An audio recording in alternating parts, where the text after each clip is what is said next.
एक बात बता दूं भाई, ये गलती तुम मत करना। तुम है ना अच्छे से टेस्ट ड्राइव ले लेना, ठोक पीट के चला लेना अगर hello everyone and welcome back to the channel and I am standing in the front of this beautiful big giantic machine from Royal Enfield which is the Royal Enfield Continental GT 650 BS6 2020 edition. And जिन लोगों को भी Royal Enfield की Continental GT 650 और interceptor 650 which means twins 650 में से confusion हो रहा है कि कौन सी ले, वैल्यू फॉर मनी है नहीं है, परफॉर्मेंस कैसी, पावर कैसा है, कंफर्ट लेवल क्या है, स्टाइलिंग क्या है, आई मीन क्या करे क्या नहीं करे, और कन्फ्यूजन है थोड़ा बहुत भी कि ये बाइक लेनी चाहिए नहीं लेनी चाहिए। So this video might helpful for you. Last तक देखना तो ऑब्वियसली ज़्यादा अच्छे से समझ में आएगा। अब मैं वैसे हर टेरेन में चला चुका हूँ और I have been to highways, I have taken to off road, मैंने हिल पे चलाया है, मैंने गीली सड़क पे चलाया, मैंने कीचड़ में चलाया, मैंने हर जगह इस बाइक को चला लिया है। So I have a lot of experience, इतनी सारी जगह चला ली कि मेरे को एक्सपीरियंस ठीक ठाक हो गया है। तो मैं तुम्हें बता सकता हूँ आराम से कि कौन सी गाड़ी तुम्हारे लिए परफेक्ट होगी, कौन सी नहीं होगी। So let's get started.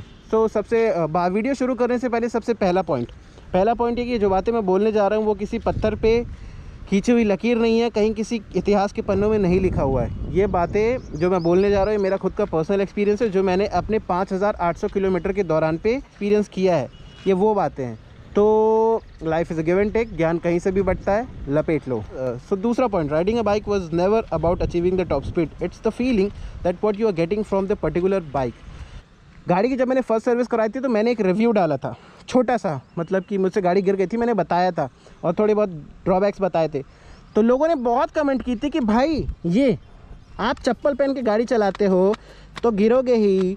मैं तुम्हें फिर से बोल रहा हूँ, तुम जितने लोगों ने कमेंट किया था, मैं फिर से बोल रहा हूँ, जितनों को कमेंट करना है यू आर मोस्ट वेलकम। मैं तो कह रहा हूँ प्लीज़ फिर से वही सुंदर सुंदर कमेंट कर दीजिए, मेरे को थोड़ा अच्छा लगेगा। Thank you so much. अब इस बाइक की जो सबसे पहली चीज़ जो मेरे को अच्छी लगी वो है इसका looks. I mean this bike looks so perfect यार, मतलब एकदम सही लगती है, सही जिसको बोलते हैं करेक्ट, ये करेक्ट लगती है। क्योंकि रॉयल एनफील्ड ने इस बाइक को, इस बाइक का इंजन और इन सारी चीज़ों पे जब R&D उनकी चल रही थी, रिसर्च एंड डेवलपमेंट चल रहा था, तो उस पर करीब उनको 8 से 9 साल लगे और कुछ लोग कहते हैं कि एक डेकेड लग गया इस बाइक को बनाने में। और इसमें भी लोगों की कंप्लेंट है कि यार सिर्फ ये देख रहे हो आप, ये एयर और ऑयल कूल, लोग बोलते हैं कि इसमें लिक्विड कूल होता तो ज़्यादा मज़ा आता, ये होता तो ज़्यादा मज़ा आता, वो होता तो ज़्यादा मज़ा आता। अबे यार मतलब ये बाइक देख रहे हो, मॉडर्न क्लासिक कैफ़े रेसर है, इस पर अब यहाँ पे एक बड़ा सा पंखा लगा के आप वो सब कर दोगे तो इस बाइक की स्टाइलिंग का क्या होगा। तो रॉयल एनफील्ड ने बहुत ही बारीकी से काम किया है इसके डिज़ाइन पे। सो पहला जो पॉइंट है वो यही है, लुक्स और डिज़ाइनिंग। आई कैचर है नहीं है, आप 3.5 लाख रुपये इस बाइक पे लगा रहे हो तो आपको अटेंशन मिलेगी नहीं मिलेगी, अटेंशन सीकर है या नहीं है। तो बॉस मैं बता रहा हूँ, जहाँ जहाँ लेकर गया हूँ, जिस जगह लेकर गया हूँ, छोटा बच्चा हो, लड़का हो, अंकल हो या दद्दू हो, सब ने पलट के देखा और सब ने एक बार पूछा ज़रूर है बॉस कौन सी गाड़ी है ये। और लोग अब तक ये भी नहीं जानते कि ये बाइक रॉयल एनफील्ड ने बनाई है। लोग क्या, ये जो डुअल एग्जॉस्ट है ना, थैंक्स टू जावा स्टैंडर्ड था ये, तो ये देख के लोगों को लगता है कि ये जावा है। जो पुराने लोग हैं, जो बड़े लोग हैं, जो बुज़ुर्ग लोग हैं, उनको लगता है कि ये जावा है, बट उनको बताना पड़ता है। इवन मेरे पापा को भी लगा कि जावा ले ली इसने, जावा क्यों ले ली, बट रॉयल एनफील्ड है। So in terms of styling बहुत ही प्यारा स्टाइलिंग है इसके। आप अर्गोनॉमिक्स देखो, ये कैफ़े रेसर है, सो इसके अर्गोनॉमिक्स देखोगे आप तो ये जो इंटरसेप्टर है ये उससे थोड़ी अलग है। क्यों? क्योंकि फिर से अलग कैसे, वेल ज़्यादा फ़र्क नहीं है, बस 2 ही चीज़ें हैं, हैंडल और ये फुट पैक्स की पोजीशनिंग। बस ये थोड़ी कमांडिंग पोजीशन देती है आपको, आप थोड़ा आगे लीन होके बैठते हो। और जो इंटरसेप्टर है वो थोड़ी कंफर्ट लेवल पे आ जाती है। इंटरसेप्टर पे क्या होता है कि आप अपराइट होके बैठते हो, जैसे क्लासिक 350 हिमालयन आप वैसे बैठते हो, राइडिंग पोस्चर दोनों में अलग है। इसमें थोड़ा कमांडिंग फील आता है, आप कमिटेड राइडिंग पे पोस्चर पे रहते हो, उसमें नहीं, उसमें थोड़ा कंफर्टेबल पे रहते हो। इसमें क्लिप ऑन बार दिए हुए हैं जो कि थोड़ा सा ऊपर है, जो कि बहुत अच्छी बात है। उसमें क्लिप ऑन्स नहीं है, उसमें डायरेक्ट हैंडल दिया हुआ है। और ये जो फुट पैक्स की पोजीशनिंग देख रहे हो आप, ये थोड़ा आगे है। इंटरसेप्टर में इसको थोड़ा आगे रखा गया है ताकि आप जब यहाँ से बैठो तो पैर ऐसे पीछे ना जाए, पैर सीधे सीधे यहीं पे आ जाए। तो फुट पैक्स यहाँ पे हैं। तो स्टाइलिंग में ये और वो दो की दोनों अपनी जगह मास्टरपीस हैं, दो की दोनों बाइक अपनी जगह सही हैं। फ़र्क आपको करना है कि आपको लेना क्या, आपको कमिटेड राइडिंग चाहिए, आपको थोड़ी कंफर्टेबल राइडिंग चाहिए। सो स्टाइलिंग में बॉस इस बाइक के क्या कहने हैं, मतलब लुक्स इतने किलर दिए हुए हैं ना, क्योंकि ये डुअल एग्जॉस्ट और इतना मैसिव इंजन, ये paint scheme, I mean this bike is absolutely beautiful, it's absolutely a piece of art. बहुत ही प्यारा डिज़ाइनिंग है और बहुत ही आई कैचर है यार। आप कहीं भी लेके निकलोगे ना, पब्लिक पलट के पक्का देखेगी आपको। और 3.5 लाख रुपए में इससे अच्छी गुड लुकिंग मोटरसाइकिल मुझे नहीं लगता कि मार्केट में अभी है। Comes to the second point which is the engine. Of course 3.5 lakh रुपए आप दे रहे हो, जिसका आपको मिल क्या रहा है 650 मीन्स 650 सीसी का इंजन, जो कि ये है। इस पूरी बाइक की मेन जो जान है ना, वो यहीं पे अटकी हुई है। यही वो चीज़ है जिसकी वजह से रॉयल एनफील्ड को 10 साल लगे इस बाइक को बनाने में। ऐसा वो खुद कहते हैं, मैं नहीं कह रहा। मैंने रॉयल एनफील्ड के कुछ रिसर्च वीडियोस देखे थे, उन्हें बताया था कि उनको डेकेड लगा ये इंजन डेवलप करने में। So this how they are working. और इंजन इतना मैसिव है ना, इतना मैसिव है भाई, देख रहे हो, मतलब एक एक चीज़ एकदम परफेक्टली डिज़ाइन की गई है और परफेक्टली बिल्ट की गई है। This is the size of the engine and it looks really massive. इतने बड़े इंजन को झेलने के लिए ना, अब क्या रॉयल एनफील्ड की बाइक्स एक चीज़ के लिए फेमस है, वाइब्रेशंस। मैं रॉयल एनफील्ड का सबसे बड़ा क्रिटिक्स हूँ। मेरे को रॉयल एनफील्ड की बाइक्स कभी भी नहीं पसंद थी। आई हेट बुलेट्स, क्योंकि उसमें इतनी वाइब्रेशन होती थी कि अगर मैं अभी बुलेट यहाँ से 1 घंटे लगातार चला ली और फिर मैं उतर गया ना, तो वो वाइब्रेशन मेरे को हाथ पैर हर जगह फील होती थी। तो इसको उन लोगों ने कैसे टैकल किया। ये इंजन 648 सीसी का डिस्प्लेसमेंट है, 2 सिलेंडर लगे हुए हैं, which means extra smooth, extra refined और बहुत ही ज़्यादा तेज़। बट वाइब्रेशंस का क्या बॉस, वाइब्रेशंस के लिए इनने ड्यूअल क्रैडल फ्रेम लगाया हुआ है, develop by Harris performance UK. वो इतने बड़े इंजन को झेलने के लिए इनने चैसी बदल दी। चैसी को बहुत ही मतलब क्या बताइए, जो चैसी है ना, इस इंजन को झेल लेती है। और इन सारी चीज़ों को झेलने के लिए इसमें 270 डिग्री का फायरिंग ऑर्डर क्रैंक शाफ्ट डला हुआ है बॉस।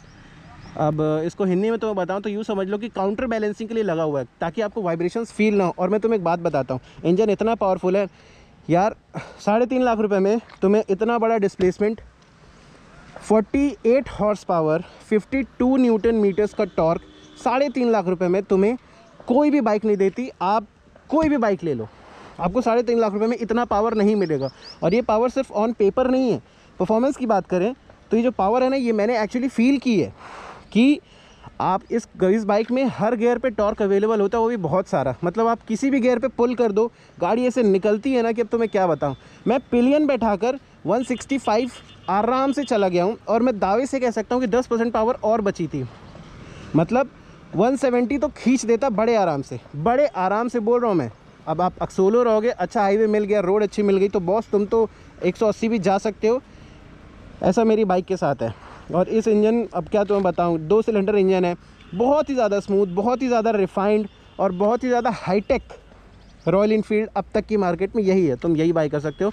इंजन के मामले में आंख बंद करके ले लो बॉस, इसका सीधा कंपैटिटर है ड्यूक, प्राइस के मामले में भी और परफॉर्मेंस के मामले में भी। तो परफॉर्मेंस यार, अब देखो मेरे हिसाब से buying decisions are always rational, कि मार्केट में बहुत ही अच्छी चीज़ें होती हैं, बट तुम्हें पता होना चाहिए कि तुम्हें क्या चाहिए और तुम्हें वही लेना चाहिए जो तुम्हें पसंद होना चाहिए।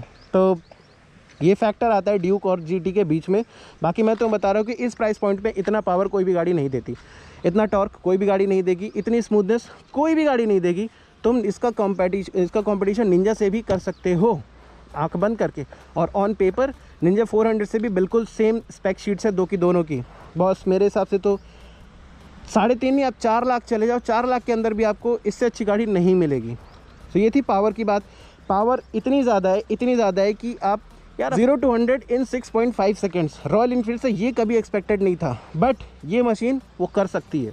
So boss go for it, आंख बंद करके ले लो। इंजन पे कोई भी डाउट मत करना। इंजन और लुक्स 2 चीज़ों की वजह से full out of full rating है। आंख बंद करके बाइक ले सकते हो आप, अगर ये 2 चीज़ें कंसिडर कर ली है। और अगर ये 2 चीज़ें कंसिडर कर ली है तो तीसरी चीज़ पे आते हैं। हाँ, तीसरी चीज़ है कंफर्टेबिलिटी और कंपैटिबिलिटी। आप कितने कंपैटिबल हो या बाइक कितनी कंफर्टेबल है आपके लिए। अब मैं तुम्हें बताता हूँ बॉस, मेरा शुरू से नेचर रहा है कि मेरे को स्पोर्ट्स बाइक पसंद है। मतलब आप समझ जाओ कि मेरे को कमिटेड राइडिंग पसंद है, मेरे को कमांडिंग पोजीशन बहुत ज़्यादा पसंद है। मैं ड्यूक इसलिए भी नहीं लिया क्योंकि उसमें बस यूँ अपराइट सेटिंग पोस्चर होता है जो मेरे को नहीं पसंद। मेरे को अग्रेसिव राइडिंग पोस्चर बहुत ज़्यादा पसंद है, जो कि ये दे रही थी। इंटरसेप्टर नहीं, वरना मैं इंटरसेप्टर ले लेता। ये दे रही थी क्योंकि इसमें जो क्लिप ऑन बार लगे हुए हैं ये थोड़े से लीन फॉरवर्ड है, थोड़े से झुके हुए हैं आगे की तरफ। ये जो बैक रेस्ट की पोजिशनिंग है ये थोड़ी पीछे की गई है, ताकि आप एक्चुअली फील कर पाओ कि हो क्या रहा है, चल क्या रहा है और तुम गाड़ी चला कैसे रहो। और जरी बात ये सारी चीज़ें कंक्लूड करती है सस्पेंशन को। सस्पेंशन सेटअप भी ऐसा दिया हुआ, आगे का थोड़ा सॉफ्ट है, पीछे का थोड़ा स्टिफ है। ये प्री लोड एडजस्ट है, आप इसको 6 लेवल तक एडजस्ट कर सकते हो। आगे वाला तो अब ऑब्वियसली नहीं है, बट आगे वाला सॉफ्टर है, पीछे वाला स्टिफर है। या जब आप राइड करते हो ना तो सारी चीज़ें स्टार्ट होती है आगे से। तो तुम्हें मैकेनिकल फील देने के लिए ना आगे का सस्पेंशन थोड़ा सा सॉफ्ट रखा गया है, पीछे का थोड़ा स्टिफ रखा गया है, ताकि जब आप गाड़ी चलाओ तो आपको एक्चुअली पता चले कि हो क्या रहा है, आपको फील आएगा। लिटरली बता रहा हूँ, मैंने फील करके देखा है boss. This bike performs absolutely beautiful. Comfortable की बात कर रहे हैं, ये कंफर्टेबल उतनी नहीं है जितनी इंटरसेप्टर है, ड्यूक है और हिमालयन है। बहुत सी बाइकें जो इससे बहुत ज़्यादा कंफर्टेबल है। मैं तुम्हें फिर से बोल रहा हूँ कि buying decisions are always rational. तुम्हें जो पसंद हो तुम वही लेना। मेरे को कंफर्टेबिलिटी ज़्यादा नहीं चाहिए थी, मेरे को बाइक चाहिए थी जो परफॉर्मेंस प्लस लुक्स दो के दोनों पे खरी उतरे। परफॉर्मेंस तो होनी चाहिए, लुक्स भी एकदम किलर होने चाहिए, अग्रेसिव होनी चाहिए, स्पोर्टी होनी चाहिए। ये कैरेक्टर इस बाइक में है, इंटरसेप्टर में नहीं है। इंटरसेप्टर की अपराइट पोजीशनिंग है, इंटरसेप्टर पे आप कंफर्टेबली बैठ सकते हो, ड्यूक पे आप कंफर्टेबल बैठ सकते हो। अगर आपका पर्पस है लॉन्ग टूरिंग, देखो मैंने तो लॉन्ग टूरिंग कर ली। मैं एक दिन में इस बाइक को 900 किलोमीटर चला चुका हूँ और मैं 1000 भी चला लूँगा, मेरे को कोई दिक्कत नहीं है। हाँ, थोड़ा बैक पेन होता है, थोड़ी प्रॉब्लम होती है, बट कोई बात नहीं, इतना चल जाएगा, मेरे को तो चल जाएगा। अब आपको क्या लेना चाहिए, आपको डिसाइड करना पड़ेगा। कैसे, मैं बताता हूँ। उसकी भी कुछ लिस्ट बना रखी है मैंने। सबसे पहले आप एक कागज़ कलम लो और ये लिखो कि क्या आपको बाइक का पर्पस क्या है। अगर आपको सिटी में कम्यूट करना है, डेली कम्यूटिंग, और वीकेंड्स राइड में 100 किलोमीटर कभी 200 किलोमीटर जाने का कभी कभी मन होता है, कभी कभी होता है जो, तो आप ये ले सकते हो आंख बंद करके आराम से। बट अगर आपका पर्पस है सिर्फ लॉन्ग राइड या सिर्फ राइड करनी है, तो बॉस मेरे हिसाब से ये मत लेना। ये ज़्यादा कंफर्टेबल नहीं है इन टर्म्स ऑफ इंटरसेप्टर। आप इंटरसेप्टर ले लो क्योंकि वो ज़्यादा कंफर्टेबल और पावर एकदम सेम है। So in comfortability Interceptor wins. और कंफर्टेबिलिटी की बात करें तो इंटरसेप्टर ज़्यादा कंफर्टेबल है as compare to this Continental GT. अगर आपकी प्रायोरिटी कंफर्टेबिलिटी राइड है तो आप हिमालयन या फिर इंटरसेप्टर देख लो। ये नहीं है आपके लिए, कंफर्टेबल तो नहीं है, मैं बता रहा हूँ। क्योंकि जब आप ऑफ रोड करते हो ना, और जब आप ऐसे बैठते हो तो यार 200 किलो की है, इसका जो वेट होता है ना पूरा आपके यहाँ पे होता है, वेस्ट पे होता है, और यहाँ पे ये पेन होने लगता है बॉस। मेरे को तो हुआ है, वही बता रहा हूँ, पेन होता है। तो ये नहीं झेल सकते, वही झेल पाएगा जिसको स्पोर्ट्स बाइक राइड करने की आदत है, वरना अब क्या बोलूँ ना। चौथा पॉइंट, चौथा जो सबसे अच्छा मेरे को लगता है इसका, मेंटेनेंस। अब यार गाड़ी सब लेते हैं और सबको मेरे को नहीं मालूम, but most of the people को थोड़ी सी टेंशन होती है कि मेंटेनेंस कॉस्ट क्या है। यार मैंने फर्स्ट सर्विस कराई थी, उसका वीडियो भी डाला है, उसमें मेरे को कॉस्टिंग आई थी 3200 रुपये। जनरली 28 में हो जाती, बट 3200 क्योंकि मेरा लीवर का टेढ़ा हो गया था ना, लीवर बदलवाया था। सो 3200 रुपये पहली सर्विस। दूसरी सर्विस मैं करवाने जाऊँगा, और जब जाऊँगा तो वीडियो ऑब्वियसली आ जाएगा, क्योंकि मैंने गाड़ी चला ली है 5800 किलोमीटर और इसकी दूसरी सर्विस होती है 5000 पे। तो दूसरी सर्विस की मेंटेनेंस कॉस्ट मैं आपको बता दूंगा जब वो वीडियो डालेगा। मेरे हिसाब से 4-5 हज़ार से ज़्यादा नहीं आएगी। सो इन टोटल अगर आप देखोगे, एवरेज निकालोगे, तो आपका एक महीने का 500 से 800 रुपये मेंटेनेंस कॉस्ट आती है जनरली इस बाइक की। बहुत ही लो मेंटेनेंस कॉस्ट है, कोई बहुत ज़्यादा नहीं है। सबसे बड़ा खर्चा जो आता है इसके मेंटेनेंस कॉस्ट में वो होता है इसका ऑयल। यार अब 650 सीसी का इतना बड़ा इंजन दे रखा है, तो इसमें 3 लीटर 3.5 लीटर ऑयल जाता है, जो पड़ता है तुम्हें 2500 रुपये का। और अगर तुम सिंथेटिक डलवाते हो तो तुम्हें 3000 तक का पड़ जाएगा, 3000 या 3500 रुपये का पड़ जाएगा। मैं सिंथेटिक डलवाता हूँ, मुझे ज़्यादा पसंद है, उसकी परफॉर्मेंस बहुत इन्हांस होकर आती है। सो 3000 का ऑयल पड़ जाएगा। मोटा मोटा खर्चा ऑयल का होता है, बाकी सारी चीज़ें नॉमिनल से खर्चे पे हो जाती है। अगर आप ये बाइक ले रहे हो, और यार ऑब्वियसली 3.5 लाख रुपये की बाइक से आप क्या एक्सपेक्ट करोगे, कितना खर्चा दे। कंपैरेटिवली 650 सीसी के हिसाब से बहुत कम है, बट ठीक है, पॉकेट फ्रेंडली है। ये सबसे अच्छा प्रो पॉइंट है इस चीज़ का। सो ये थी मेंटेनेंस कॉस्ट, महीना 700 से 800 रुपये। That's it, you are done. एक और प्रो पॉइंट जो कि मेरे को बहुत ही ज़्यादा पसंद है इस बाइक का, साउंड। बट इस बाइक में है 2 सिलेंडर, तो तुम अगर गुड़सेवक लगवा लोगे तो इस बाइक का जो साउंड है ना, वो लीटर क्लास बाइक की तरह साउंड करता है। ये सबसे स्वीट साउंडिंग मशीन है इस प्राइस पॉइंट पे। आर्टिफिशियल साउंड नहीं है, प्योर नेचुरल और बहुत ही सूदिंग साउंड है बॉस, बहुत ही सूदिंग। मैं तुम्हें दिखाता हूँ एग्जॉस्ट नोट। स्टॉक एग्जॉस्ट है मेरे पास, ये देखो, ये है आइडियल पे 1 RPM।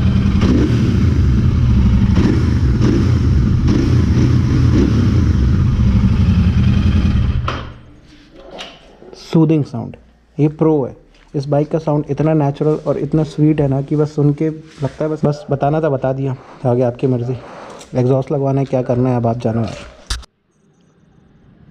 अगर आप इंटरसेप्टर से कंपेयर करोगे इस बाइक को, तो इस बाइक में मेजरली सिर्फ 2 ही चेंजेस हैं। एक ही ये क्लिप ऑन बार्स, दूसरे फुट पैक्स की पोजीशनिंग। अब लोग क्या करते हैं, लोगों को ये बाइक दिखने में इतनी अच्छी लगती है। मेरे खुद के दोस्त हैं और बहुत से लोग ऐसे जिनको मैंने यूट्यूब पे देखा हुआ है, वो क्या करते हैं, ले तो लेते कॉन्टिनेंटल जीटी शौक में, क्योंकि इंटरसेप्टर से बहुत ही ज़्यादा कूल लगती है ये बाइक, बहुत ही ज़्यादा कूल लगती है।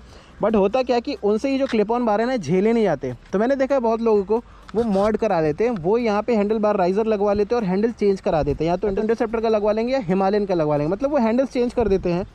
ये दिक्कत होती है। तो मैं तुम्हें एक बात बता दूं भाई, ये गलती तुम मत करना। तुम है ना अच्छे से टेस्ट ड्राइव ले लेना, ठोक पीट के चला लेना। अगर तुम्हारे किसी फ्रेंड के पास होगी तो तुम प्रॉपरली चला के देख लेना ये बाइक तुम्हें सूट करती है नहीं करती है। क्योंकि उस केस में ना, अब लोग क्या करते हैं, हैंडल बार तो लगवा लेते हैं बड़ा, बट फुट पैक्स का क्या करें, ये तो पीछे का पीछे ही है ना, ये तो आगे नहीं है। यहाँ पे दिक्कत होती है जब आड़े टेढ़े बैठ के गाड़ी चलाओगे ना, वो बहुत ही अनकंफर्टेबल पोजीशनिंग होती है यार। हर बाइक अपने पर्पस के लिए बनी हुई है, ये बाइक बनी हुई है प्रॉपरली कमिटेड राइडिंग के लिए। तो अब अगर आप इस पर हैंडल चेंज करवा दोगे बट फुट पैक्स वहीं के वहीं हैं, तो बॉस आप गलत कर रहे हो। आप अपने शरीर को ही प्रॉब्लम दोगे, बाइक को नहीं। तो मैं तुम्हें बता देता हूँ, इंटरसेप्टर और कॉन्टिनेंटल में 2 फ़र्क है। कंफर्टेबल ये नहीं है, मतलब मुझे तो है, बट इन जनरल कंफर्टेबल ये बाइक नहीं है इंटरसेप्टर के कंपैरिजन में। अगर आपको कंफर्टेबिलिटी ज़्यादा चाहिए तो बॉस मैं तुम्हें बोलूँगा कि तुम इंटरसेप्टर ही लेना, कॉन्टिनेंटल जीटी मत लेना।